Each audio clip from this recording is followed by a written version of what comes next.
ওই দেখ কি সুন্দর মেয়েটা টুকটুকি চালিয়ে আসে। চল চড়ি কি? তোর কথা বলছি, কোথায় যাবি? ও যেখানে নিয়ে যাবে সেখানে যাবো। তোরা চল তো। ও টুকটুকি দাঁড়াও গো দাঁড়াও, আমরা যাবো। এই আমি দাঁড়াইতে বললু আর তোরা সামনে এসে বসে পড়লি যে, তারপর শোনা বসকা। এসো দাম কেনে? আগে আমি সামনে এসে বসছি, সামনে থাকবো। তো সামনে বসে বের করছি ওটাকে। থামো থামো, সামনে বসার লেগে ঝামেলা তো করছো। ভাড়া জানো তো? জানবো না কেনে, টুকটুকিটা চললি 10 টাকা। তাহলে অন্য টুকটুকিতে যাও। আমার টুকটুকির সামনে বসলে 100 টাকা আর পিছনে বসলে 20 টাকা। এত ভাড়া কেনে? সামনে বসলে 20 টাকা লিবা।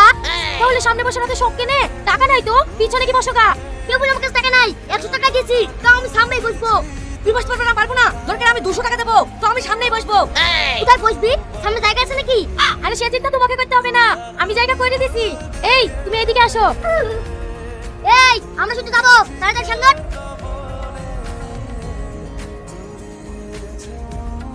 এটা হলো 2000 টাকা। তুমি এবার বলো কার কাছে যাবা? ইস, তুই সেই দিকে যে এত টাকা কোথা থেকে নিয়ে আসছিস? টুকটুকি ভাড়া করি, মানুষ বই এত টাকা ইনকাম করে আসছি। তাই নাকি? ওরে আমার লক্ষ্মী বউ, চলো আজকে তোমার কাছে খাবো। এইবার আমি দেখবো কি করে আমার সমান ইনকাম করি।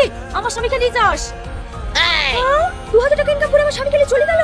আমি এত টাকা এখন কি করে ইনকাম করব? হ্যাঁ, একটা কাজ মাথায় এসেছে। এবার ও যা ইনকাম করবে আমি তো ডবল ইনকাম করে দেখাবো।